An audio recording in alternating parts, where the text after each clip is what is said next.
안녕하십니까. 매주 목요일 저녁 8시에 보내드리는 송국근의 현장 정치 라이브 방송 4월 11일 순서 시작합니다. 자, 오늘은 정식으로 프로그램을 시작하기 전에 사과의 말씀을 하나 먼저 드리려고 합니다. 제가 몇 차례 이 목요일 방송에서 이 총선 전망을 하면서 140 플러스 알파가 가능하다, 자, 그렇게 말씀을 드렸는데 결과적으로 108석 국민의힘에서 그 희망 고문이 되어버렸습니다. 굳이 제가 변명은 하지 않겠지만 사실 이 깜깜이, 그러니까 여론조사 공표가 금지된 이후에 깜깜이 기간에 들어갔을 때 좋지 않은 시그널도 몇 개 있었습니다. 그때 여론조사를 실시는 하는데 공표하지 않는 그런 기관들도 있었죠. 언론사를 비롯해서. 그 공표되지 않은 그것들을 보면은 약간 좋지 않은 시그널도 있었지만 국민의힘에서 자체 분석을 한 거를 근거로 해서 제가 계속 이 말씀을 드렸고, 그것이 같이 보조를 맞춰 나가는데 옳다. 왜 그러냐면은 지지층이 가급적 많이 나가야 됩니다. 이번에 막판에 총선 항상 끝에는 그렇죠. 어느 쪽의 지지층이 투표장에 더 많이 가느냐, 그래서 당락이 갈립니다. 가령 예를 들어서 민주당 같은 경우를 보면은 똘똘 뭉쳤죠. 민주당 그리고 조국 이 지지층들은 좌파 지지층들은. 그래서 심지어 김준혁 그 망언 많이 한 전국적으로 지탄의 대상이 된 거기도 김준혁도 당선이 됐습니다. 또 양문석 이 부동산 문제로 많은 이 청년들에게 상실감을 줬던 양문석도 당선이 됐습니다. 지지층들이 똘똘 뭉쳐서 나가서 투표를 했기 때문이죠. 자, 그것은 국민의힘도 마찬가지 전략이었습니다. 너무 지금 불리하다고 하면은 아예 선거를 포기할 수도 있기 때문에 국민의힘에서도 계속 우세 지역 90개, 지역구 기준으로 지역구가 254개인데 90곳에서 우세하다. 그리고 초접전지, 격전지가 처음에 55에서 60까지 올라갔죠. 그렇게 했기 때문에 저도 그 근거로 해서 그러면 90곳 플러스 격전지에서 한 절반 건지면 30, 그러면 120, 그 비례 한 20, 뭐 이렇게 해서 제가 말씀을 드렸던 건데, 결과적으로는 제가 이 희망 고문을 하는 그런 결과가 됐습니다. 변명을 하는 것이 아니고 그런 상황이 있었다. 그래도 어쨌든 좀 더 정확한 예측치를 말씀을 드렸어야 되는데 거기에 또 실패한 거기에 대해서는 제가 깊이 사과를 드리겠습니다. 앞으로는 좀 더 정보도 많이 수집을 하고 또 분석도 좀 철저히 하고 해서 어떤 희망 스킨 그런 부분을 좀 배제를 하고, 지금은 아주 상당한 초비상 상황입니다. 이 윤석열 정부 보수 우파 진영의 초비상 상태이기 때문에 그냥 좋은 게 좋은 것이다 식으로는 방송을 하지 않겠습니다. 현재 상황이 정확히 어떤지 설명을 드리고 또 의견도 구하고 하는 방향으로 자 나가려고 합니다. 자, 오늘도 오늘은 1부, 2부입니다. 원래 제가 1시간 30분을 진행을 했는데 김경국 전 국제신문 서울본부장을 게스트로 모시고 했는데, 김경국 본부장이 이 아트TV 8시에, 그러니까 화요일 8시에 따로 코너를 맡았습니다. 그래서 김경국의 여의도 25시를 진행을 하죠. 그래서 오늘부터는 매주 목요일에 저 혼자 1시간 동안 처음에는 이 아시아투데이 지면을 심층 분석해 드리고, 물론 아시아투데이가 조간신문이기 때문에 지면을 가지고 할 수는 없습니다. 그럼 시간이 너무 늦어져서 아시아투데이 인터넷판, 계속 속보를 올리는 인터넷판 기사를 중심으로 심층 분석을 해드리고, 2부에서는 이슈 집중 해부해서 그날의 핵심적인 이슈 행간을 살펴보는, 자, 그런 시간을 갖겠습니다. 오늘 이슈 집중 해보는 주로 이 패인을 제가 분석을 한번 해드리려고 하는데, 한동훈 원톱은 왜 실패했나. 물론 이 패인을 다각도로 분석을 할 수가 있겠지만 제 나름대로 분석을 하는 것은 다시 그런 실수를 되풀이하지 않아야 되기 때문에 패인을 나름대로 분석을 해보고, 그 다음에 이재명과 조고 지금 방탄 정치, 보복 정치를 하고 있습니다. 자, 그런데 정말 어처구니 없는 일이죠. 이 두 사람이 이 정치 무대의 전면에 선다는 것이 용납이 안 되는 일입니다. 자, 그런데 어쨌든 다수 의석을 가져갔죠. 그렇지만 아직 끝나도 끝난 게 아닙니다. 사법 리스크, 구속, 그 부분이 앞으로 계속 쟁점이 될 가능성이 있습니다. 선거는 선거고, 선거에서 이겼다고 해서, 이재명 조국이 선거에서 이겼다고 해서 사법적 그 처벌에서 면죄부를 받으면 안 되는 거죠. 완전히 다른 문제입니다. 지금 사법부나 또 검찰이 좀 곤란해질 수 있다, 그런 말도 나옵니다. 어차피 거대 야당이 됐으니까. 그렇지만 법은 법이고 그 문제도 잠시 후에 짚어보겠습니다. 그리고 또 가장 중요한 것은 윤석열 정부 지금 최대 위기를 맞았는데 이걸 어떻게 극복을 해야 될지, 자, 그런 부분도 차례대로 오늘 짚어드리겠습니다. 조금 전에 모두에 말씀드린 대로 어떤 뭐 거품을 넣지 않고 있는 그대로 제가 알고 있는 한 분석을 해드리겠습니다. 그리고 완전히 부정적인 것만도 아닙니다. 어느 정도 긍정적인 시그널도 있습니다. 투표 결과, 개표 결과. 그 부분도 제가 이번에 투표 결과를 좀 비틀어서 좀 좋은 방향을 좀 보기 위해서 여기저기 제가 비틀어 봤습니다. 비틀어서 좀 긍정적인 그 결과 신호도 없지 않습니다.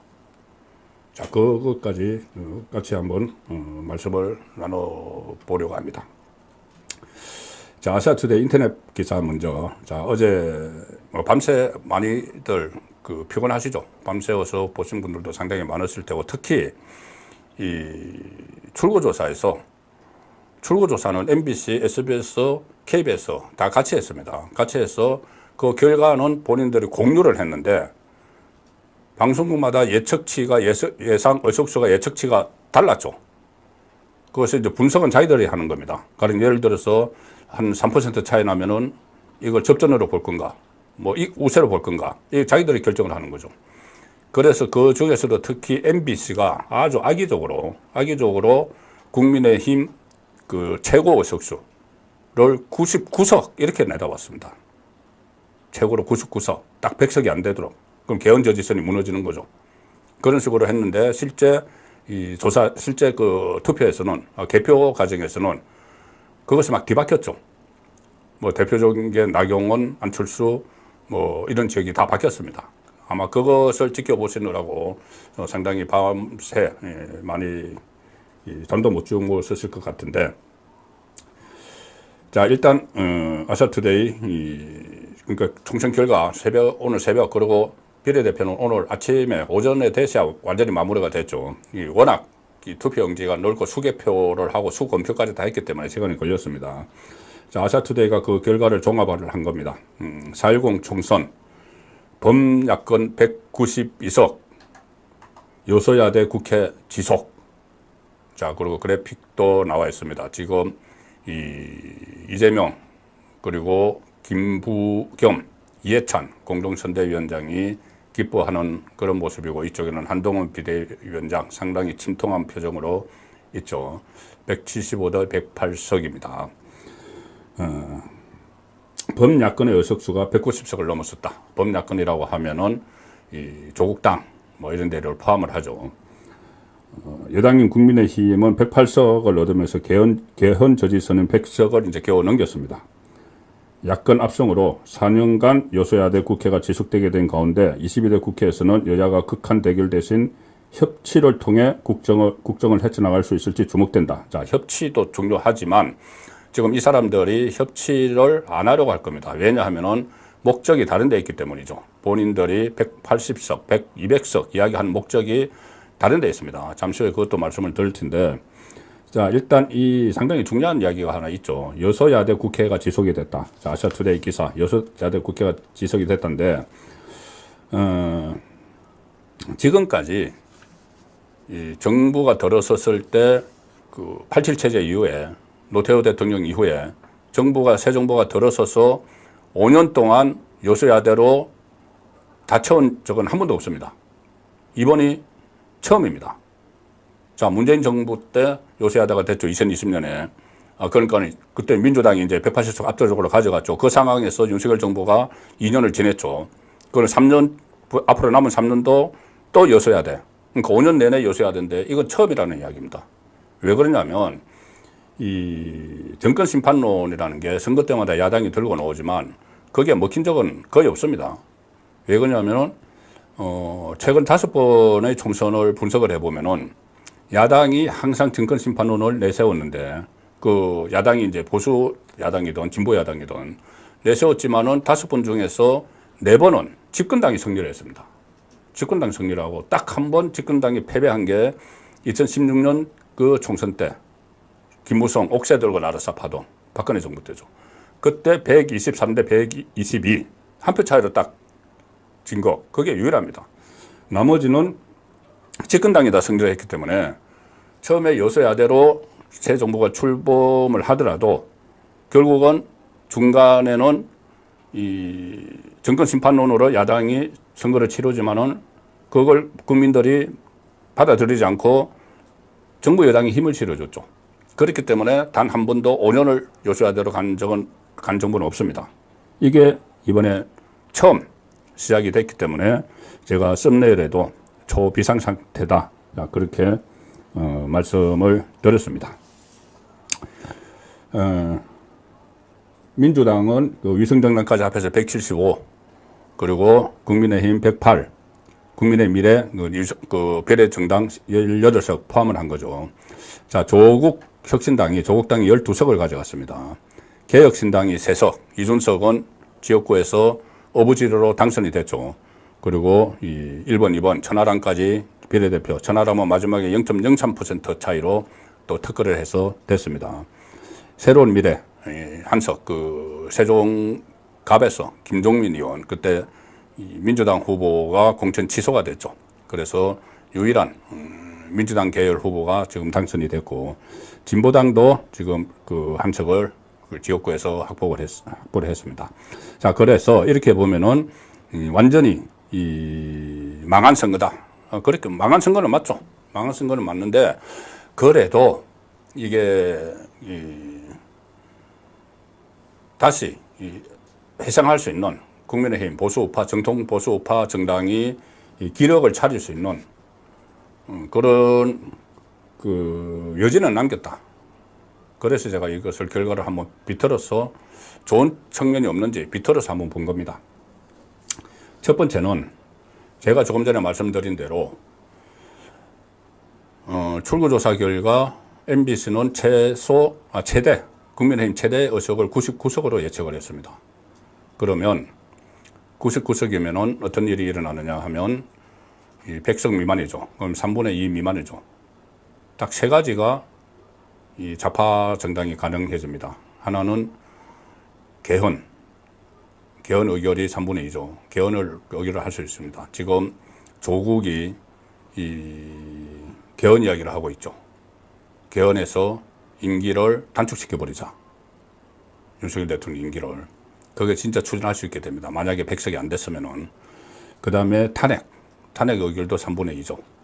탄핵이 헌재에서 기각되겠지만 그래도 의결을 해버리면은 헌재 결정 때까지 대통령 직무가 정지가 되죠. 그래서 그들로서는 자기들이 구속을 면하기 위해서 뭔가 흔들어 놔야 되기 때문에 이거 다 할 수가 있었을 겁니다. 그 다음에 또 하나는 200석을 가지고 있으면은, 그러니까 국민의힘이 100석이 안 되면은 거부권 행사가 무력화됩니다. 대통령의 거부권을 행사를 하면은 다시 재의결을 하는데 그때 3분의 2가 넘으면은 다시 통과가 돼버리죠. 그거 다시 거부권 행사 못하죠. 김건희 특검법 같은 것들. 자, 그래서 그 3가지를 그 좌파 정당이 지게 되면은 정말 대혼란에 빠지는데 다행스럽게도 그것보다는 8석이 많은 108석을 확보를 했습니다. 밤새 지켜보신 그러니까 출구조사, 잘못된 출구조사 때문에 백석도 무너졌다 막 이렇게 탄식이 막 나왔는데 어쨌든 결과적으로는 그 대헌 저지선을 지금 확보를 한 셈이죠. 천만다행이다. 물론 이게 잘 싸웠다 뭐 젖잘 사이가 아닙니다. 완전히 깨졌죠. 대패죠. 그렇지만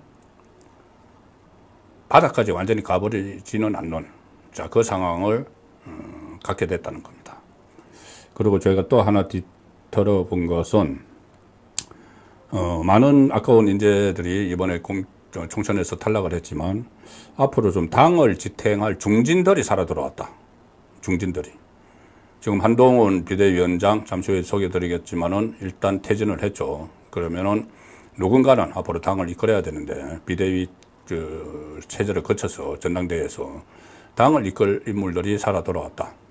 가령 나경원 동작을 해서 이겼죠. 원래 출구조사에서 진다고 했는데. 그리고 이 안철수 또 야권의 뭐 자기 대권 주자도 될 수 있었다는 그 이광재에게 이겨서 살아 돌아왔습니다. 용산 상징적인 용산 대통령실에 있는 용산의 권영세 또 리턴 매치 벌여서 또 이겼죠. 그것이 중진들이 그나마 목소리를 낼 수 있고 또 나중에 당대표도 맡을 수 있는 중진들이 살아 돌아왔다. 자, 그 점은 일단 좀 고무적입니다. 그 다음에 이 서울 지역에서 이번에 수도권에서도 상당히 크게 졌지만 서울 지역에서 좀 의미 있는 승리를 거둔 곳이 있습니다. 가장 중요한 것은 저는 도봉갑이라고 봅니다. 도봉갑. 김재섭. 도봉갑은 그 전부터 완전히 민주당의 아성이었죠. 자, 그 지역에서 이번에 안기령이라고 뭐 이재명 외모 품평하고 자기가 어디서 유세하고 있는지도 모르는 그 안기령을 공천을 했죠. 정말 아나무인 공천입니다. 그런데 어쨌든 김재섭이 그 안기령은 물리쳤습니다. 완전히 험지에서 젊은 청년 정치인이죠. 그래서 김재섭이 가능성을 보여줬다. 서울에 가서 항상 포기하곤 했던 그 험지에서 이 김재섭이 가능성을 보여준 자 그런 상황도 좀 뒤틀어 보면 의미가 있습니다. 또 나경원이 이 동작을 다시 회복을 했다. 이수진에게 빼앗겼고 지금 나경원은 이재명이 완전히 표적으로 삼았습니다. 표적으로 삼아서 나경원이 만약에 당선되면은 이 여권의 어떤 또 다른 중심축 역할을 할 수 있다고 보고 동작을에 처음에 이수진 저번에 4년 전에 나경원에게 있던 이수진이 안 된다고 싶으니까 계속 새로운 사람을 투입해서 여론조사를 돌렸었죠. 추미애도 넣어서 돌려보고 전현희도 넣어서 돌려보고 했는데 그게 잘 또 안 된다고 하니까 류삼영이라고 그 경찰총경 출신 그 뭐 민주당이 인정해주는 그 공은 하나 있죠. 민주당이 인정하는 공. 윤석열 정부 처음에 출범하고 나서 이 행안부에 경찰국을 설립을 하려고 하니까는 경찰서장들이 그 반발해서 회의를 했죠. 그 회의를 주도한 딱 그거 하나 가지고 류삼영을 그 지역에 그 동작을에 나경원 지역에 꽂아 넣었습니다. 그리고 이재명은 무려 8번이나 거기 가서 지원 연설을 했습니다. 꼭 류삼영은 당선시켜야 되겠다. 그 지역에 이재명이 졸업한 중앙대학교도 있죠.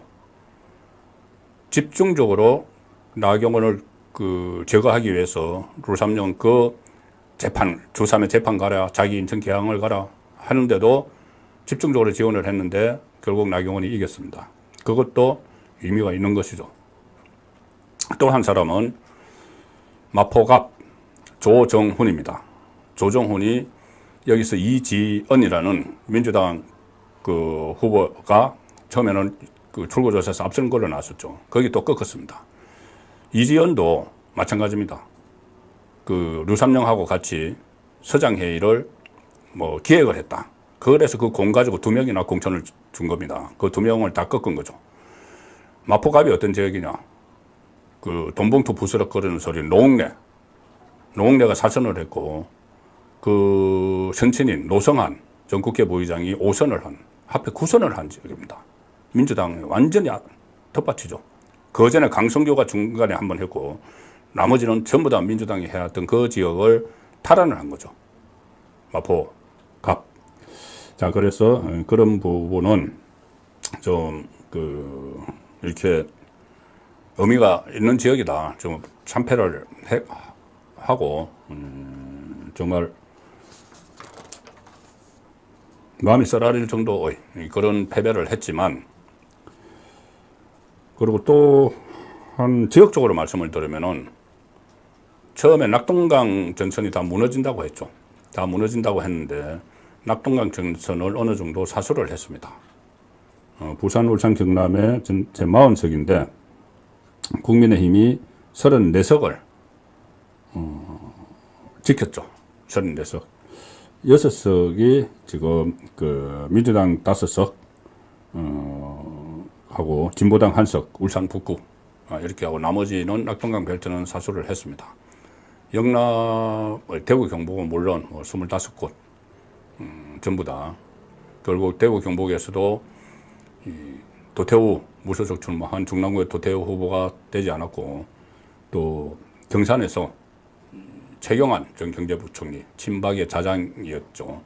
거기도 조지현 국민의힘 후보가 이겼습니다. 그래서 영남은 보수의 텃밭인 영남은 지켰다. 그런 의미도 있고, 강원 지역도 8석인데 여기서 국민의힘이 6석 자 이렇게 가져갔습니다. 그래서 이 민주당이 2석. 자, 이런 그 선거 결과를 또 뒤집어 보면은 이렇게 긍정적인 그 결과도 좀 찾아낼 수 있다. 자, 그렇게 정리를 드리고, 나사투데이 다음 기사입니다.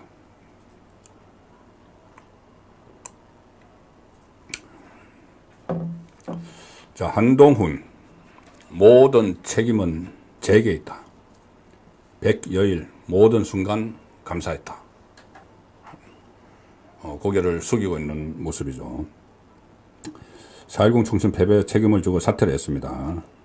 기자회견을 해서 국민의 뜻을 준엄하게 받아들이고 저부터 깊이 반성한다. 선거 결과에 대한 모든 책임을 지고 비대위원장직에서 물러나겠다. 자, 그렇게 했습니다. 질의응답이 있었는데 향후 계획에 대해서 특별한 계획을 갖고 있지는 않고 어디서 뭘 하든지 나라를 걱정하며 살겠다. 그런데 정치를 계속 한다는 의미인가 이렇게 기자가 물어봤습니다. 여기서 한동훈 비대위원장이 전 비대위원장이죠. 의미 있는 말을 합니다. 제가 한 약속은 지키겠다. 제가 한 약속, 선거 기간에 이런저런 정치를 계속 하겠다는 말을 했죠.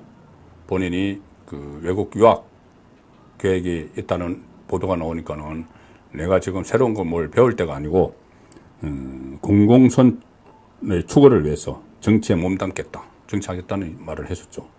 그리고 부산에서 지원 유치할 때 부산 국회의원들을 찍어주면은 내가 정치를 계속하겠다. 여러분들과 같이 계속하겠다. 부산에서 많이 당선이 됐죠. 자, 그래서 앞으로 정치를 계속할 수 있는 이 사안인데, 이 문제는 잠시 후에 2부 이슈 집중 시간에 다시 한번 짚어보도록 하겠습니다. 아시아투데이 마지막 기사는 윤석열 대통령 이야기입니다. 자, 아시아투데이 윤 대통령 총선 국민 뜻 겸허히 받아들여 국정쇄신하겠다. 총리 용산 참모 전원 사의 이 기사입니다. 지금 한덕수 국무총리도 상당히 침통한 표정이죠. 오늘 이관섭 대통령 비서실장을 통해서 입장을 냈는데, 메시지를 냈는데 뭐 간단합니다. 총선에 나타난 국민의 뜻을 겸허히 받들어 국정을 쇄신하고 경제와 민생 안정을 위해 최선을 다하겠다. 자, 국정 쇄신의 방점을 지킨 거죠. 국정을 쇄신하려면 뭐부터 해야 됩니까? 사람부터 바꿔야죠. 그래서 대통령실 고위 관계자는 이렇게 이야기합니다. 비서실장 포함해서 정책실장, 수석들도 대통령께 사의를 표명했다. 한덕수 총리도 구도로 사의를 표명했다. 자, 그래서 이 성태윤 정책실장, 이도훈 홍보수석, 한호섭 정무수석이 다 포함됩니다. 이 대통령실 고위 관계자, 보통 이렇게 나오면은 한 수석급이 이야기를 하는 겁니다. 이 상황에서는 이 백브리핑을 뭐 정무수석이 했는지, 홍보수석이 했는지 확실하지는 않지만 어쨌든 이것은 대통령의 뜻입니다.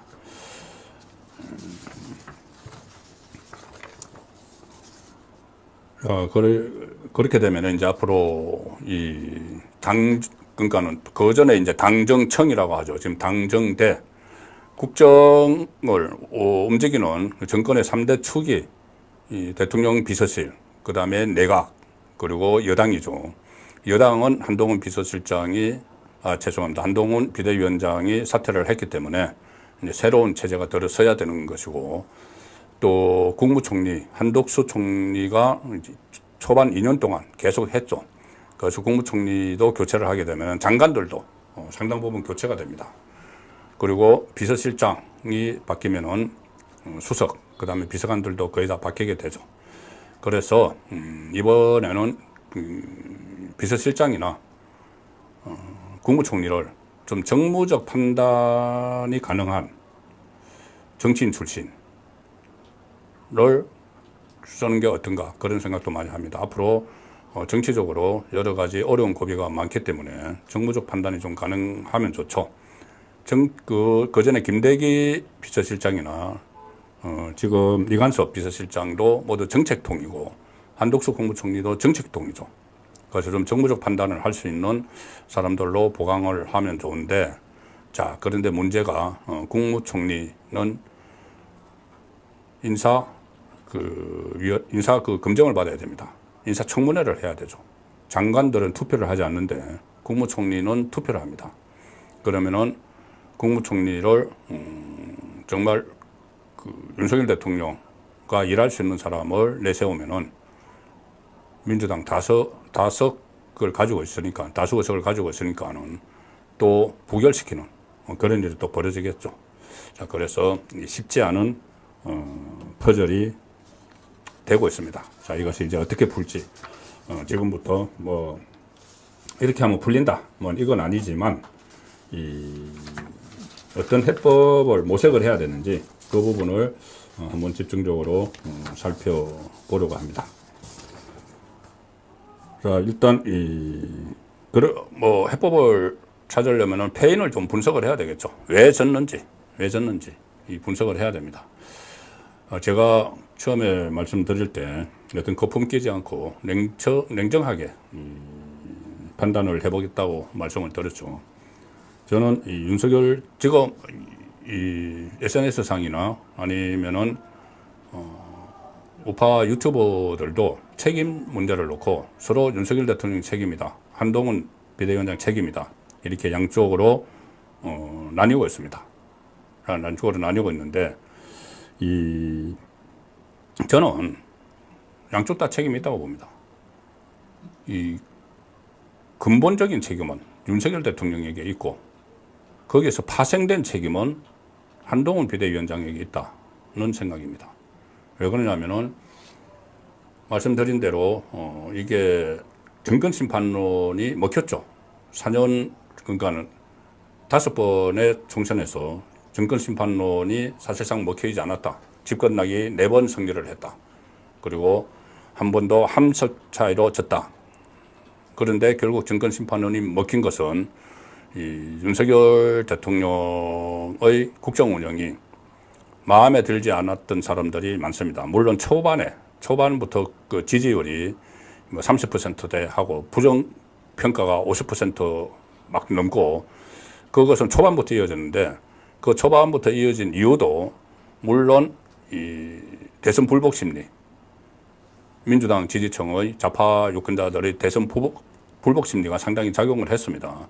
그래서 갤럽 조사 같은 것을 보면은 거의 민주당 지지자들이 윤석열 대통령의 국정 운영 긍정 평가가 2%, 3% 막 이렇게 나오죠. 아예 묻지마 부정. 자, 그렇기는 하지만 그래도 그걸 2년 동안 지금까지 어떤 반전을 시키지 못했다는 것은 여론전에 실패한 것도 있지만은 근본적으로 좀 부족했던 면이 있었던 것 아닌가. 이 좌파의 프레임에 걸렸다고 하더라도 그것을 깨고 넣을 능력이 좀 부족했던 것 아닌가. 그리고 결정적으로 이 의료 대란입니다. 그 전에 한덕수, 죄송합니다. 그 황상무, 뭐 이종섭, 이거는 어느 정도 영향을 미쳤겠지만 그것은 그다지 빅 이슈가, 메가 이슈가 아닙니다. 워낙 이슈가 없으니까 그게 이슈가 된 거지. 가장 큰 것은 의료 대란이었죠. 의료 대란을 처음에 윤석열 대통령이 의대 정원을 2,000명 늘리겠다 했을 때 아주 큰 지지를 받았습니다. 여론조사를 해보면은 거기에 찬성하는 여론이 70%가 넘어갔습니다.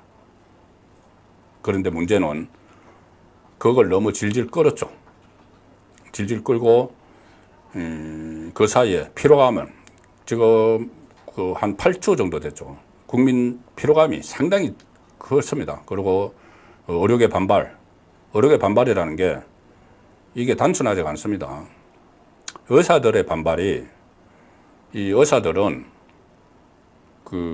지금 그러니까는 우리 사회의 오피니언 리더들 중에서 의사들과 연고가 안 걸치는 사람은 거의 없을 겁니다. 가족이든 친척이든 친구든. 자, 그런데 그 의사들을 반발이 그냥 의사들만의 반발이 아니죠. 그 잘못된 반발이라고 하더라도 그걸 조정을 할 능력이 있었어야 됩니다. 근데 그걸 거의 방치했죠. 한 8주 동안 방치를 하고 피로감을 느끼고 그 사이에 이 피해자들 나오고 환자들 중에서.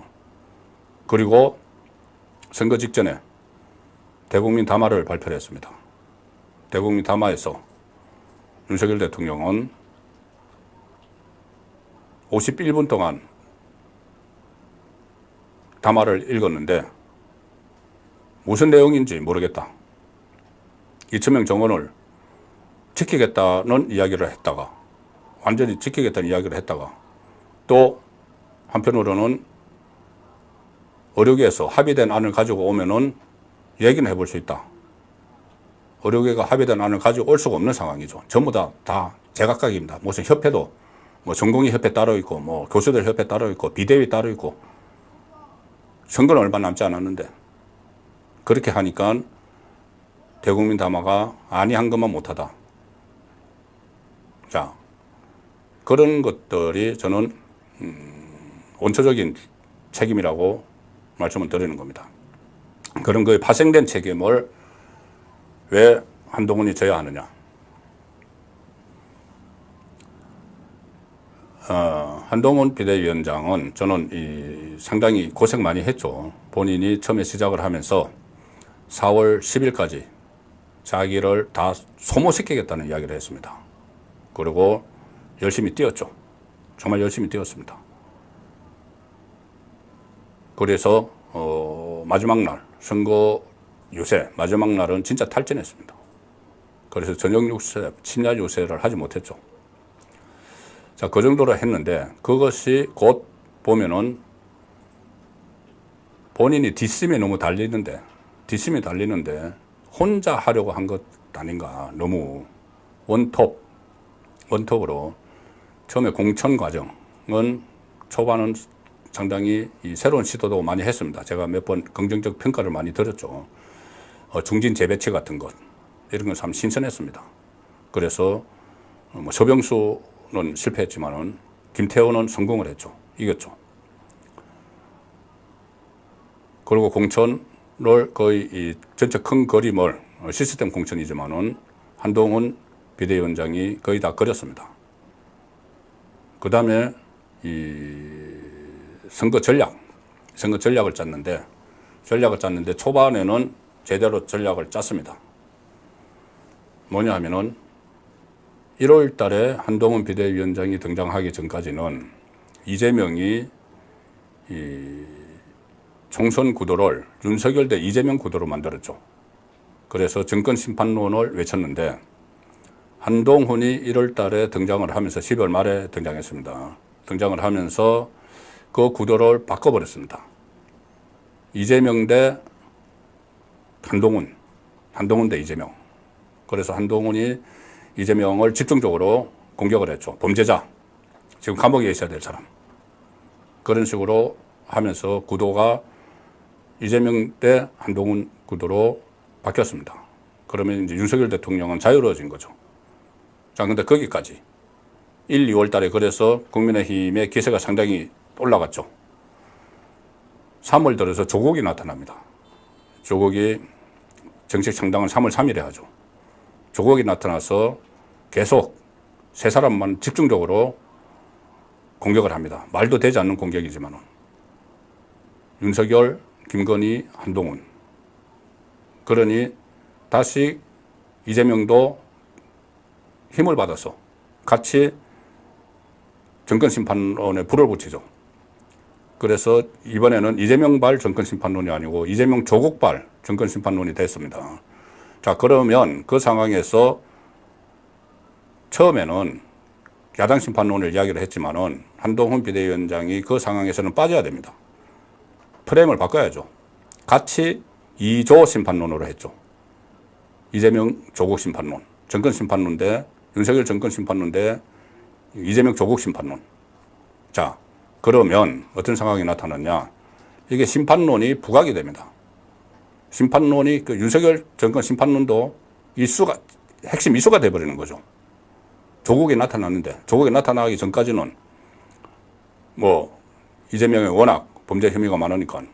그러니까 제가 2조 심판론이 잘못됐다는 게 아니고 심판해야죠. 심판 대상이죠. 둘 다. 심판 대상인데 다만 그것을 선거 캐치프레이즈의 1호 가장 첫 번째 머리에 놓을 거는 아니라는 말씀입니다.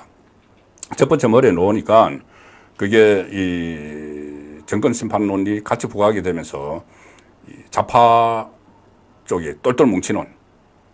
그래서 그 전에 민주당 지지층 중에서 이재명에게 등을 돌린 그 지지자들이 투표장에 안 나가려고 하다가 조국이 나타나니까 조국은 사실상 문재인이 만든 작품입니다. 그러니까 과거에 친노, 친문 이 유권자들이 그걸로 결집을 해버린 거죠. 그러면 이제 중도층을 겨냥을 해야 되는데 그러면 한동훈 비대위원장은 그 상황에서는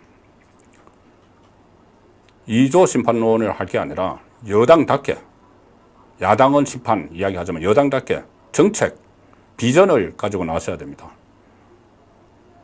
자, 뭐냐 하면은 가령 예를 들어서 두 가지 굉장히 핵심적인 아젠다를 하도록 던졌죠. 던졌는데 후속타가 없었습니다.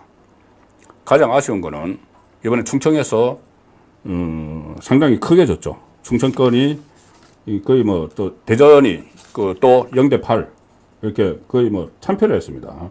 충청이 28석인데 대전이 7석이네요. 0대7. 민주당이 28중에서 21석 가져갔습니다. 국민의힘 6석, 새로운 미래 1석.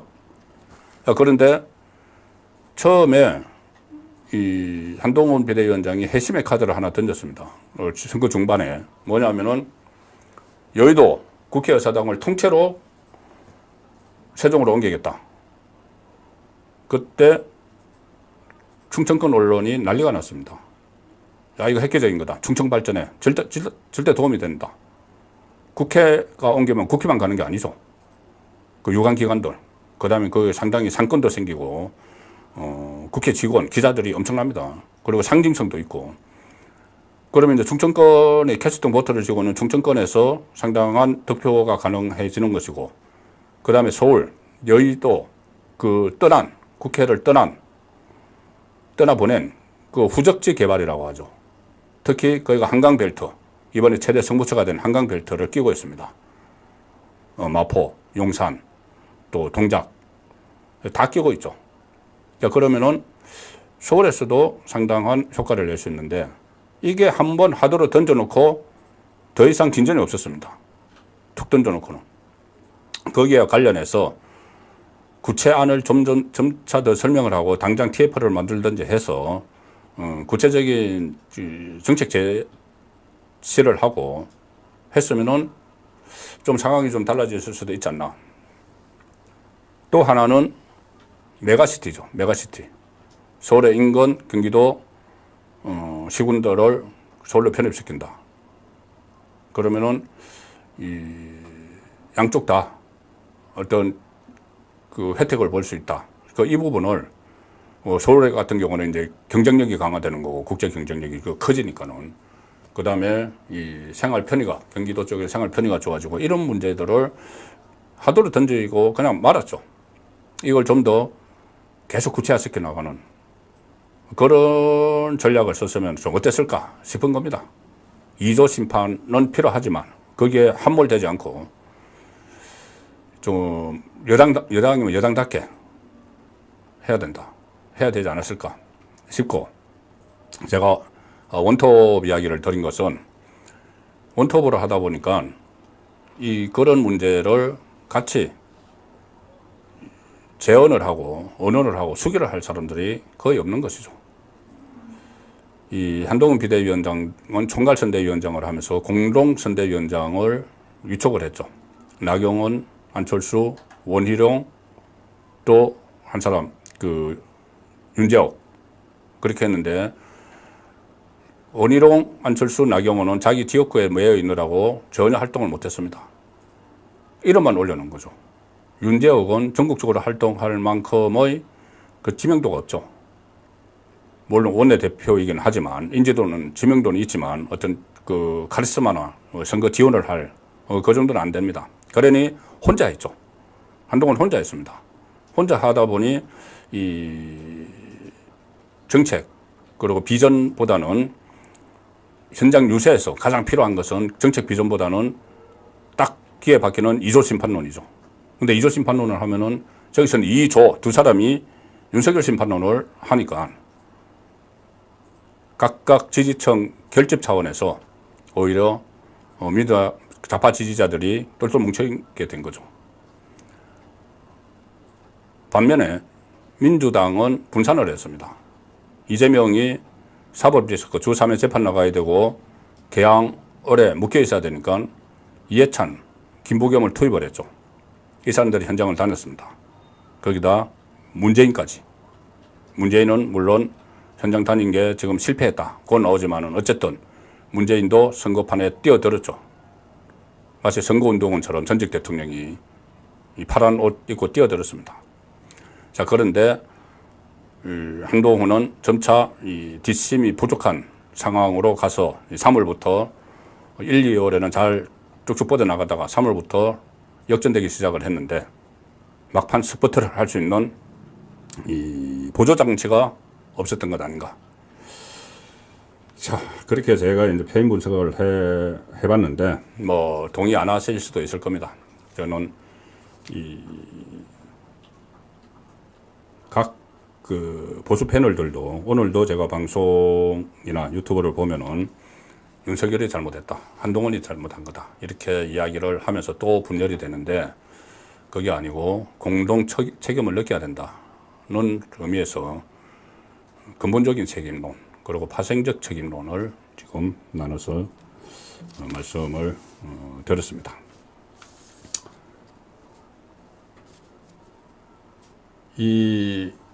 이제부터는 지금부터는 이제 선거 결과를 되돌릴 수는 없죠.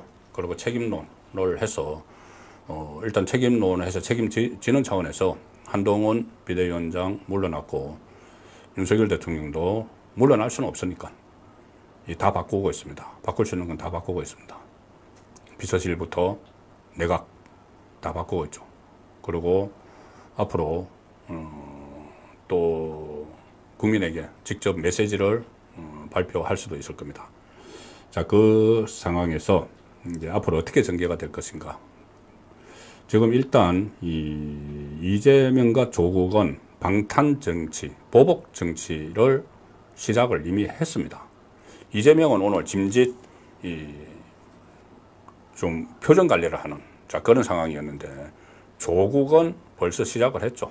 오늘 3시에 서초동 대검 앞에 몰려가서 당선자들하고 같이 몰려가서 대검 앞에서 첫 공식 행보를 시작을 했습니다. 이거는 완전히 본인 당을 만들 목적이 뭔지 그게 뻔히 보이는 겁니다. 이재명은 굳이 말씀 안 드려도 여러 번 이야기가 나왔고, 조국은 보복 정치를 하겠다는 것이 오늘 그대로 드러냈습니다. 처음에 총선에 출마할 때부터 자기가 국회에 들어가면은 1호 과제로 한동훈 특검법을 발의하겠다고 했죠. 그럼 이제 민주당하고 같이 하면 통과시킬 수가 있습니다. 한동훈 특검법은 뭐냐 하면은 조국 딸 조민의 안가품을 하는 법입니다. 다른 특검을 하자는 게 아니고, 그때 한번 그러니까 이슈가 됐다가 그 사실이 아닌 걸로 확인이 사실상 된 한동훈의 딸 입시 문제, 뭐 해외 유학하면서 무슨 뭐 논문 뭐 대필 뭐 이런 이야기들이 있었죠. 그게 다 문제가 안 된 걸로 일단은 됐는데, 그걸 파헤치는 게 1호입니다. 1호. 조국의 과제 1호. 그러면 결국은 우리 딸도 당했으니 당신 딸도 당해라, 이거죠. 다른 거 없습니다. 그 다음에 두 번째 추진하겠다는 게 윤석열 국정조사입니다. 이거는 검찰총장 시절에 있었던 거, 뭐 그런 거를 국정조사를 하겠다는 거죠. 이거는 자기 안가품입니다. 조국 자기 안가품. 조국을 수사를 하는데 그것을 문재인이 막으니까 막는 과정에서 그때 뭐 추미애가 감찰권, 뭐 인사권 몽땅 동원해서 탈탈 털었죠. 그 과정에서 있었던 거를 이 국정조사하자. 또 하나 이야기하는 게 조국이 200석이 되면은 9월에 외친 게 김건희를 법정으로 보낼 수 있다. 특검을 해서. 김건희 법정으로. 그건 정경심, 자기 부인 정경심 안가품 하는 겁니다. 이렇게 일종의 보복 정치를 하고 있는데, 오늘 이런 일이 있었습니다. 그 조국이 이제 당선되자마자 당선자들과 함께 공식 일정을 서울 서초동 대검찰청 앞에서 기자회견을 열고 검찰에 마지막으로 경고한다. 김건희를 수사하라. 이렇게 막 이야기를 했습니다. 그리고 김건희 당장 소환하라. 그러면서 그렇게 하지 않으면은 22대 국회가 개원하는 즉시 김건희 종합특검법을 만들겠다. 종합특검법. 민주당과 협의해서 신속하게 추진하겠다. 검찰이 수사에 나서지 않으면은 특검의 소환 조사를 받게 될 것이다. 김건희. 자, 왜 이걸 검찰에서 합니까? 지금 검찰 수사는 다 끝났죠. 거의 끝났죠. 이거는 법원으로 손이 넘어갔습니다.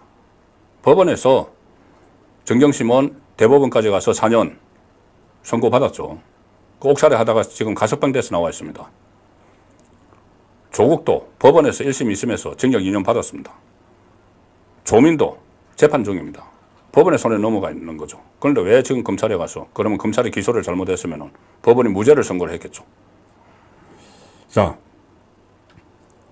이 상황에서 오늘 의미 있는 그 일이 하나 있었습니다. 뭐냐 하면은, 자, 오늘 선고가 된 날, 당선이 된 날, 조국은 서초동 검찰청 대검 앞으로 달려가서 김건희 소환해, 뭐 구속해, 막 이러고 있죠.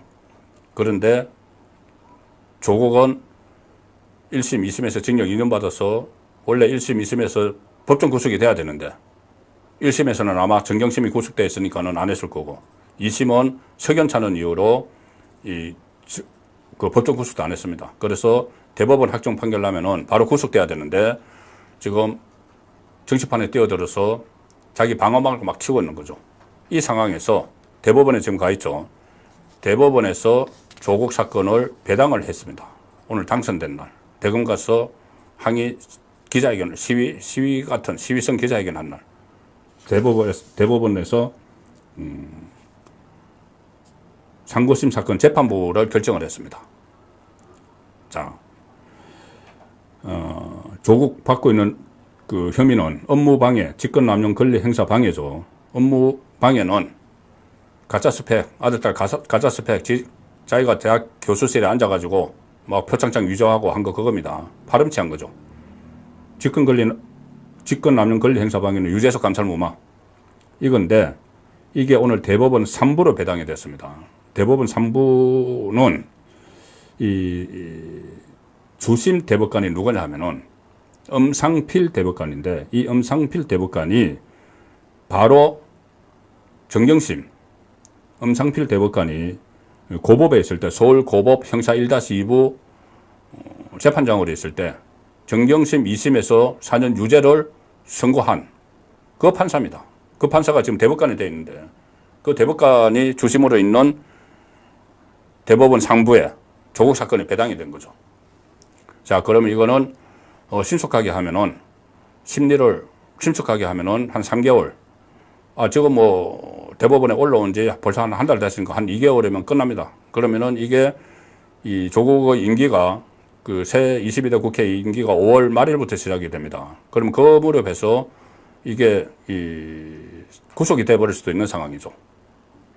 자, 그래서 조국은 지금 구속 일부 직전에 가 있는데, 이게 또 허점이 있습니다. 허점이랄까, 이 지금 조국이 벚꾸라지처럼 이걸 활용할 가능성이 있습니다. 뭐냐면은, 뭐 조국도 나름대로 뭐 법대 교수죠.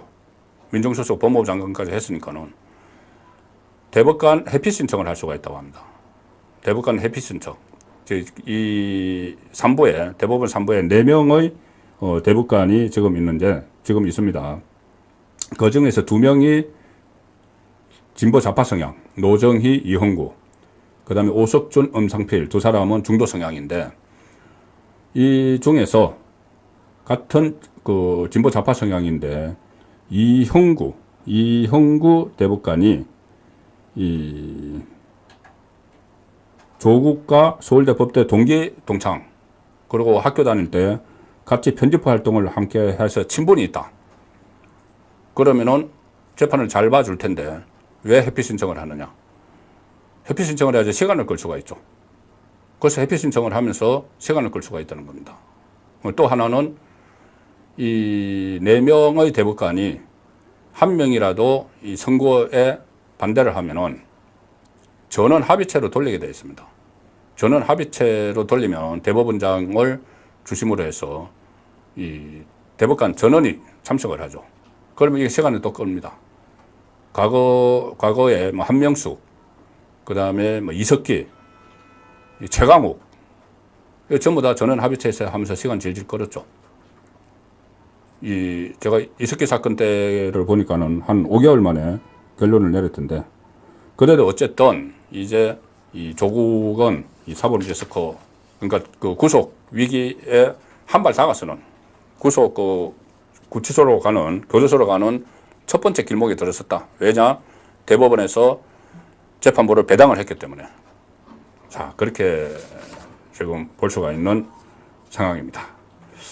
자, 그래서 사실은 이 조국이나 특히 조국, 뭐 이재명은 말할 것도 없고, 조국이 처음에 총선에 뛰어들면서 지금까지 했던 말들을 쭉 종합을 하면은 이런 겁니다. 자기들이 200석을 가지면은 윤석열 대통령을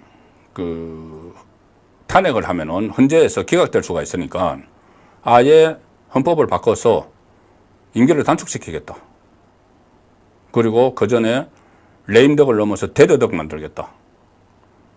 그 다음에 한동훈 특검하겠다. 김건희 특검하겠다. 윤석열 국정조사하겠다. 이거 자세히 보십시오. 단 하나도 자기가 국회에 들어가서 국민을 위해서 어떤 정책을 내놓겠다. 다수당이 되면은 뭐 이렇게 저렇게 국정에 참여하겠다. 이거 하나도 없습니다. 처음부터 끝까지 세 사람 괴롭히겠다. 이거밖에 없는 것이죠. 그래서 이것을 지금 실질적으로 실행을 하려고 하는데, 그러면 윤석열 대통령은 뭘 어떻게 해야 될지 그 부분을 좀 잠시 간략하게 짚어보겠습니다. 제가 조금 전에 책임론을 말씀드리느라고 시간을 많이 썼기 때문에 남북 돌파 뭐 지금 나오는 것들은 다 그대로 해야죠. 일단 인적 쇄신을 해야 됩니다. 인적 쇄신을 하고 국정 운영을 새로운 그 차원에서 해야 되고, 제가 가장 당부하고 싶은 것은 소통을 해야 됩니다. 소통. 저는 처음에 윤석열 대통령이 도어 스태핑 출퇴근길에 했을 때, 출퇴근길에 기자들과 약식 간담회를 했을 때, 저는 정말 쌍수 들고 환영을 하고 가슴이 벌렁거렸습니다. 제가 청와대를 오랫동안 출입한 입장에서 정말 윤석열 현직 대통령과 그렇게 가까이서 이야기할 기회가 없습니다. 근데 그때 매일매일 하는 그것을 보고 이 정부 잘 되겠다 했는데, 이 MBC 그 샌들 기자 파문으로 그것을 중단됐죠. 중단됐는데 그 이후에 기자회견이나 이런 것을 전혀 안 하고 있죠. 제가 초반에 말씀드린 어로 대란 이런 것도 그냥 대국민 담화만 읽고 퇴장을 하는 이런 모습들이 쌓이고 쌓여서 빌미를 준 겁니다. 좌파들에게 정권 심판론에. 그래서 일단 국민 속으로 내려와서 좀 대화를 하는 그런 상황이 됐으면 하는 바람입니다.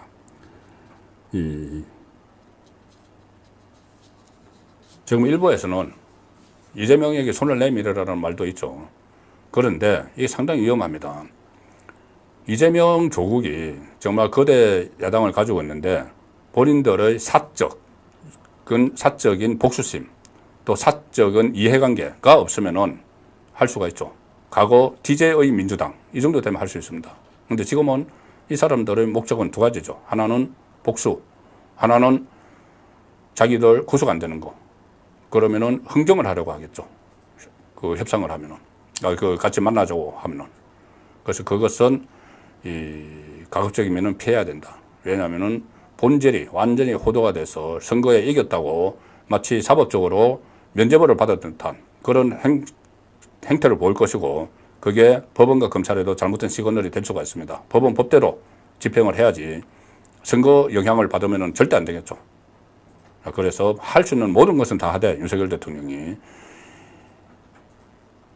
조국과 이재명의 술수에 넘어가는 일은 없어야 된다. 그 말씀을 드리겠습니다. 한동훈 비대위원장 앞으로 어떻게 할까? 지금 조금 전에 말씀드린 대로 제가 한 약속을 지킬 것이다 이야기했고, 아마 정치를 할 텐데, 일단 비대위를 일단 끝냈습니다. 비대위 끝나면은 지금은 우선 비대위원들도 다 사퇴를 했습니다. 그래서 새로운 비대위원장을 뽑기보다는 아마 지금 윤재옥 원내대표가 비대위원장 권한 대행을 하면서 새로운 비대위원들을 또 이렇게 몇 사람 두고 전당대회를 준비를 하겠죠. 그러면 전당대회가 조속히 있어야 되는데, 하나의 길은 한동훈 전 비대위원장이 전당대회에 나가서 당권을 잡는 길이 하나 있습니다. 그런데 저는 거기에 대해서는 좀 회의적입니다. 왜냐하면은 한동훈 책임론을 제가 말씀을 드렸죠. 책임이 없을 수가 없죠. 본인은 최선을 다해서 뛰었지만은 그 책임이 있는데 바로 당권을 잡는 것은 옳지 않다. 그래서 그것보다는 차라리 좀 더 한 100일 동안의 정치 활동에 대해서 좀 연구도 좀 하고 좀 휴식도 하고 소모했으니까 하다가 좀 더 그 정치도 공부도 하고 나중에 이번에 재보궐선거가 상당히 많을 겁니다. 범법자들이 워낙 많이 들어가 있기 때문에 그때를 통해서 다시 정치판에 등장을 하든지, 정치는 계속 하는 게 맞다고 봅니다. 저도. 그래서 좀 더 내공을 쌓는, 정치적 내공을 쌓는 그런 단계를 거치는 게 옳지 않느냐. 그리고 나중에 지방선거 때, 2년 후 지방선거, 그때는 이제 당대표 임기도 끝나게 되죠. 누가 될지 모르지만은 그때 다시 당대표직을 한번 도전을 하든지, 아니면은 그 다음 해 치러지는 대선을 준비를 하든지, 어쨌든 정치는 해야 된다는 말씀을 드리는데, 지금 당장은 아니다는 말씀을 드리겠습니다. 자, 국민의힘 지도체제는 지금 제가 조금 전에 말씀드린 대로 그래도 선거 결과를 좀 뒤집어 보니까 중진들이 많이 회생을 했다. 나경원, 안철수, 권영세를 비롯해서 당권 도전을 할 수 있는, 그러니 좀 완전히 바닥에 나락으로 떨어진 것은 아니다. 말씀을 다시 드리겠습니다. 그리고 앞으로 일주일 동안 또 어떤 상황이 벌어질지 상당히 다이내믹하게 지금 여건이 움직일 것 같은데 그 움직이는 상황 제가 또 다음 주에도 거품을 걷어내고 냉정하게 좀 분석을 하는 시간을 다음 주에 또 갖도록 하겠습니다. 거듭 말씀드리지만